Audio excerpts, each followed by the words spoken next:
खोटाङ जिल्लाको प्रसिद्ध त्रिधार्मिक स्थल हलेसीदेखि काठमाडौँसम्मको यात्रा गर्दा बाटोबाट देखिने सुन्दर स्थानहरूको बारेमा भिडियो प्रस्तुत गर्ने क्रममा आज हामी दोस्रो चरणमा रहेका छौँ। आजको भिडियोमा हामी सिन्धुली जिल्लाको मुलकोटदेखि काठमाडौँसम्म जाँदा बाटोमा देखिने सुन्दर स्थानहरू अनि सुन्दर गाउँठाउँहरूको बारेमा प्रस्तुत गर्दैछौँ। अघिल्लो एपिसोड हजुरहरूले निकै मन पराइदिनु भएको थियो। आशा छ यो भिडियो पनि यहाँहरूले मन पराइदिनुहुन्छ भनेर। हजुरहरूलाई यो भिडियो मन परे एक लाइक अवश्य गरिदिनु होला।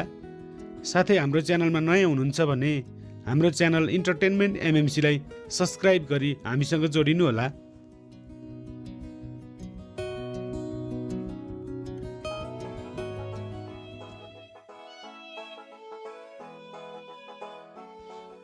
इन्टरटेनमेन्ट एमएमसी युट्युब च्यानलमा अपलोड भएका नयाँ भिडियोहरू हेर्नुहुने यहाँहरू सम्पूर्ण दर्शकवृन्दहरूलाई हाम्रो तर्फबाट हार्दिक नमस्कार छ। आज चाहिँ हामी सिन्धुली जिल्लाको मुलकोटदेखि काठमाडौँसम्म जाने बाटोको अवस्थाको बारेमा भिडियो प्रस्तुत गर्दैछौँ। यतिखेर हामी सिन्धुली जिल्लाको मुलकोट भन्ने स्थानमा आइसकेका छौँ। निकै टर्निङ छ, यो बिपी राजमार्ग रहेको छ। निकै सुन्दर बाटो रहेको छ अनि निकै घुमाउरो पनि रहेको छ।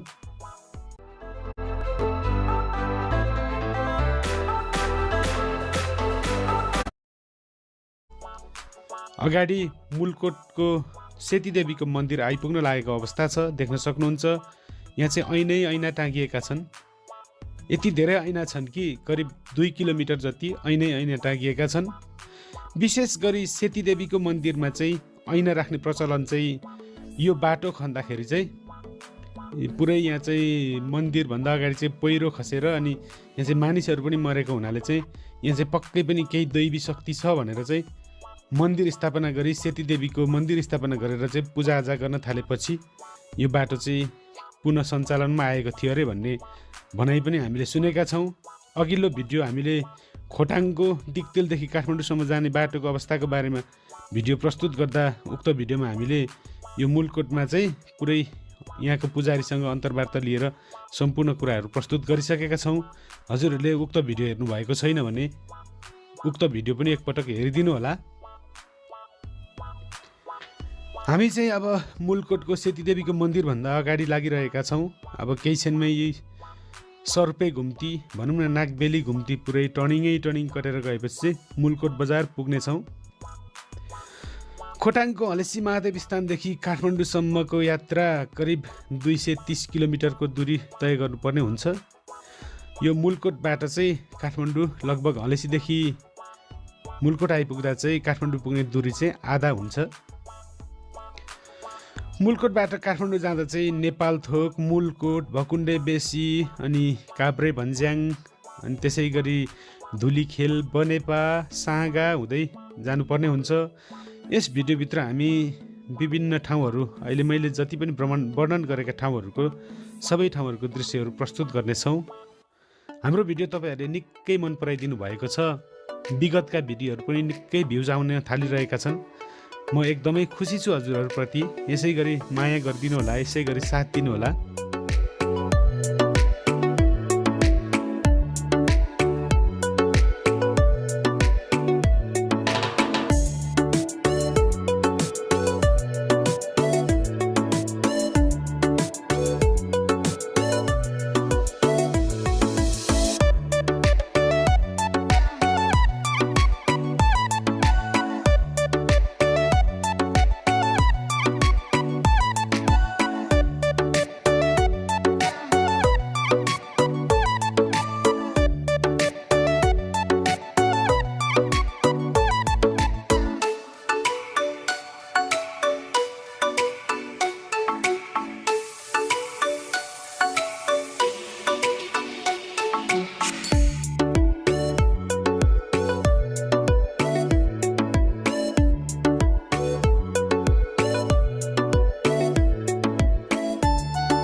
सिन्धुली जिल्लाको निकै सुन्दर घुम्ती बाटो जुन चाहिँ बिपी राजमार्गमा पर्दछ। निकै सुन्दर घुम्ती बाटो चाहिँ कटेर हामी अहिले यतिखेर चाहिँ यो मुलकोट बजारमा आइसकेका छौँ। देख्न सक्नुहुन्छ यो अगाडिको चाहिँ मुलकोट बजार रहेको छ। सानो बजार छ तर निकै सुन्दर छ। नजिकै सुनकोशी नदीको सुसेलीसँगै रहेको यो मुलकोट बजार विशेष गरी होटल तथा लजहरूको लागि प्रसिद्ध क्षेत्र रहेको छ। काठमाडौँबाट पूर्व तथा पहाडी भेगहरूमा जाने यो बाटोमै पर्ने भएको हुनाले, यो बिपी राजमार्गको बाटोमै पर्ने भएको हुनाले पनि यस मुलकोट बजारमा चाहिँ प्रशस्तै होटल तथा लजहरू रहेका छन् र सञ्चालनमा पनि आउने गरेका छन्। काठमाडौँबाट बिहानको गाडी हिँड्दाखेरि मानिसहरू यो मुलकोटमा आएर चाहिँ खाना खाने हुने भएको कारणले पनि यो ठाउँ चाहिँ होटल तथा लजको लागि चाहिँ निकै प्रसिद्ध रहेको छ। हामी चाहिँ अब मुलकोटबाट अगाडि बढिरहेका छौँ। बाटो निकै सुन्दर छ, निकै राम्रो छ, निकै सफा छ। यो चाहिँ बिपी राजमार्ग चाहिँ जापान सरकारको सहयोगबाट निर्माण भएको भन्ने कुरा सुनिएको छ। अब यो चाहिँ कसो सबै कुराहरू चाहिँ मलाई प्रमाणित रूपमा चाहिँ थाहा छैन। हुन त हामीले यस स्थानको भिडियो केही समय अगाडि पनि बनाएका थियौँ। खोटाङ टु काठमाडौँ रोड भनेर चाहिँ भिडियो बनाएका थियौँ। त्यो भिडियो पनि हजुरहरूले निकै मन पराइदिनु भएको थियो। तर मैले आज चाहिँ हलेसीदेखि काठमाडौँसम्मको भिडियो बनाउने प्रयास गरेको छु। हजुरहरूले मन पराइदिनु भएकै कारणले चाहिँ मलाई एकदमै उत्प्रेरणा जागेर चाहिँ हलेसीदेखि काठमाडौँसम्म जाने बाटोको अवस्थाको बारेमा भिडियो प्रस्तुत गर्दैछु। विशेष गरी हलेसी पूर्वाञ्चलको एउटा निकै प्रसिद्ध धार्मिक स्थल पनि रहेको कारणले हलेसीमा चाहिँ नेपाल अधिराज्यभरका मानिसहरू चाहिँ आउने भएको हुनाले, भक्तजनहरू आउने भएको हुनाले चाहिँ काठमाडौँदेखि हलेसीसम्म आउने बाटो कस्तो रहेछ त भनेर चाहिँ मानिसहरूले सर्च गर्दाखेरि हाम्रो भिडियो भेटियोस्, केही सहयोग होस् भनेर चाहिँ हामीले यो भिडियो निर्माण गर्ने प्रयास गरेका छौँ। आशा छ तपाईँहरूलाई पनि यो भिडियोले केही सहयोग गर्छ होला भनेर, किनकि काठमाडौँबाट हलेसीसम्म जाने बाटोको अवस्था कस्तो छ त भन्ने विषयमा चाहिँ हामीले भिडियो बनाएको हुनाले यो भिडियोले हजुरहरूलाई केही मात्रामा भए पनि तपाईँहरू नयाँ प्रथम पटक हलेसी आउँदै हुनुहुन्छ भने यो भिडियोको पार्ट 1 पार्ट 2 हेर्नुभयो भने चाहिँ केही सहयोग हुन्छ होला भन्ने अपेक्षा पनि राखेको छु। हलेसी महादेव स्थानबाट बिहानको करिब 7 बजे सुरु भएको थियो अनि हामी चाहिँ उदयपुर जिल्लाको गुर्मी बजारमा आएर खाना खाएर अगाडि बढेका थियौँ। अहिले हामी यो नेपाल थोक भन्ने स्थानमा आइसकेका छौँ। यहाँ आइपुग्दा चाहिँ अहिले दिउँसोको करिब 1 बजिसकेको अवस्था रहेको छ। नेपाल थोक अगाडि देख्न सक्नुहुन्छ, निकै सुन्दर छ अनि निकै शान्त अनि निकै रमाइलो लाग्छ मलाई चाहिँ नेपाल थोक। काठमाडौँबाट बिहानको बसमा चढेर आउने यात्रुहरू चाहिँ नेपाल थोकमा चाहिँ बस रोकिने हुनाले यहाँ चाहिँ खाजा खाने गर्दछन्। नेपाल थोकबाट हामी दिउँसोको 1 बजे अगाडि बढिरहेका छौँ। अगाडि निकै सुन्दर खेतका फाँटहरू पनि देख्न सकिन्छ अनि रोड पनि निकै सम्म निकै सुन्दर रहेको छ। यहाँ चाहिँ बाइक ड्राइभ गर्न पनि निकै मजा आउँदछ। तर कहीँ घुम्ती हुने, कहीँ टर्निङ हुने भएको कारणले ड्राइभ गर्दा चाहिँ एकदम सेफली गर्नुपर्ने अवस्था हुन्छ। यदि अलिकति तलमाथि भयो भने 1 मिस्टेक ग्याम ओभर हुने सम्भावना पनि निकै रहन्छ। हामीले चाहिँ बनेपा बजारबाट केही अगाडि बढिरहँदाखेरि अब यो एक ठाउँमा जाम परेको अवस्था छ। अघि मैले हाइलाइटमा पनि देखाइसकेको छु। एउटा निकै दुःखद घटना झन्नै भएको थियो। उक्त दृश्य पनि म तपाईँहरूलाई देखाउनेछु। भिडियोलाई पुरा हेर्नुहोला। अनि यतिखेर चाहिँ हामी यो मङ्गलटार आइसकेका छौँ। यो मङ्गलटारमा चाहिँ गाडीहरू निकै चेक जाँच हुने गर्दछन्। हामी चाहिँ चेक जाँच, हाम्रो बाइकलाई खासै चेक जाँच गर्नु नपर्ने भएको कारणले चाहिँ सरासरी अगाडि बढिरहेका छौँ मङ्गलटारबाट।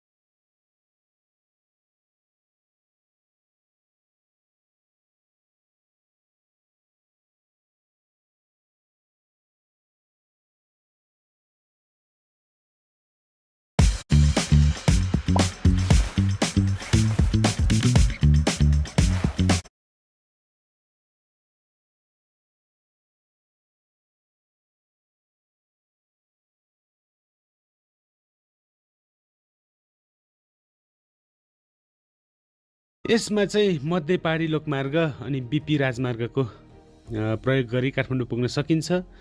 मध्य पहाडी राजमार्ग भर्खर निर्माण भइरहेको हुनाले पनि त्यति उत्कृष्ट नभए तापनि यो बिपी राजमार्ग प्रवेश गरेपछि भने बाटो निकै सफा अनि निकै सुन्दर रहेको छ। अगाडि देख्न सक्नुहुन्छ तपाईँहरूले पनि। पक्कै पनि तपाईँहरू खोटाङबाट काठमाडौँ अथवा सिन्धुलीको खुरकोटदेखि काठमाडौँतर्फ जानुभएको छ भने याद गर्नुभएकै होला बाटो कति सुन्दर छ भनेर। मलाई चाहिँ यो बाटो अनि यो बाटोबाट देखिने सम्पूर्ण दृश्यहरू मेरो व्यक्तिगत रूपमा यो धुलीखेल बजार आइसकेका छौँ। केही अगाडिबाट दाहिनेतर्फ लागेर चाहिँ 12-20 हुँदै चाइनाको तातापानी भन्सारतर्फ पुग्न सकिन्छ। अगाडि बस आइरहेको ठाउँबाट चाहिँ हामी चाहिँ देब्रेतर्फबाट बनेपा हुँदै काठमाडौँतर्फ जाँदैछौँ। धुलीखेल बजार यस्तो रहेको छ। यदि तपाईँहरू प्रथम पटक धुलीखेल बजार देख्दै हुनुहुन्छ भने हेर्नुहोला, यही हो धुलीखेल बजार।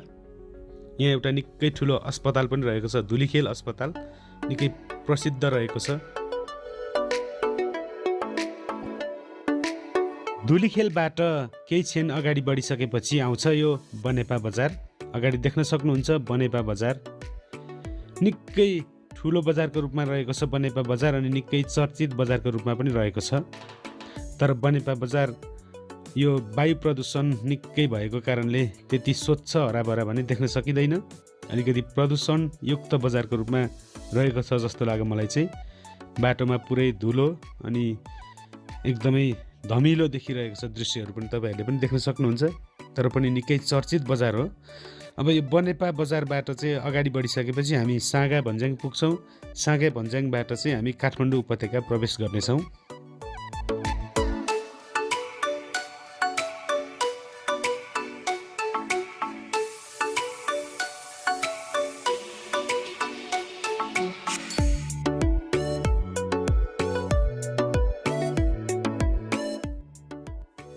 बनेपा बजारबाट काठमाडौँ उपत्यकातर्फ अगाडि बढिरहँदा केही अगाडि गएपछि हामी निकै ठुलो जाममा परेका थियौँ।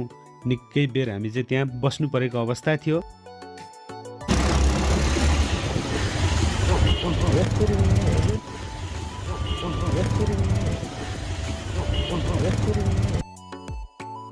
जामबाट केही अगाडि निस्किँदै गर्दाखेरि चाहिँ 2 जना मानिसहरू एक्कासी अगाडि आउनुभयो अनि हाम्रो बाइकले झन्नै उहाँहरूलाई चाहिँ हानेको अवस्था थियो।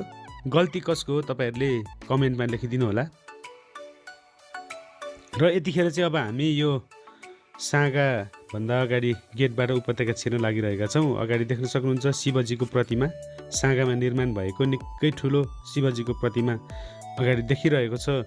हामीले हाम्रो क्यामेरालाई चाहिँ केही जुम गरेर उक्त दृश्य हेरिरहेका छौँ। एकदमै सुन्दर देखिरहेको छ। जुम गरेको हुनाले यो फुटेज चाहिँ केही हल्लिएको छ।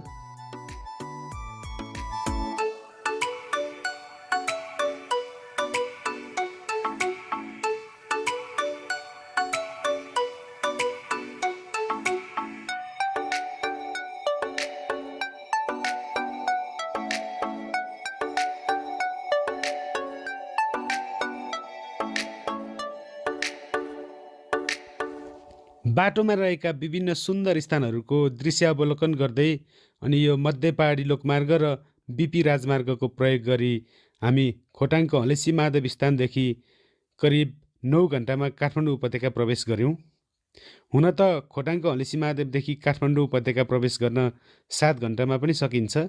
तर हामीले चाहिँ बाटोको दृश्यहरू हेर्दै अनि तपाईँहरूलाई यो भिडियोहरू खिच्दै आएको हुनाले चाहिँ अलि ढिलो भएर 9 घन्टामा चाहिँ हामी काठमाडौँ उपत्यका प्रवेश गरेका थियौँ। आजको भिडियो कस्तो लाग्यो हजुरहरूलाई आफ्नो प्रतिक्रिया कमेन्ट मार्फत अवश्य जनाइदिनु होला। अनि हाम्रो युट्युब च्यानल इन्टरटेनमेन्ट एमएमसीलाई सब्सक्राइब गर्नुभएको छैन भने सब्सक्राइब गरी हामीसँग जोडिनु होला। हामी यस्तै विभिन्न स्थानहरूको ट्राभल भिडियोहरू चाहिँ यस च्यानलमा प्रस्तुत गर्नेछौँ। त्यसैले हामीलाई सब्सक्राइब गरी हामीसँग अवश्य पनि जोडिनु होला। समग्रमा अब हामी काठमाडौँ उपत्यका प्रवेश गरिसकेका छौँ। काठमाडौँ उपत्यकाको बारेमा चाहिँ हामी यसपछि अर्को भिडियोमा चाहिँ प्रस्तुत गर्नेछौँ।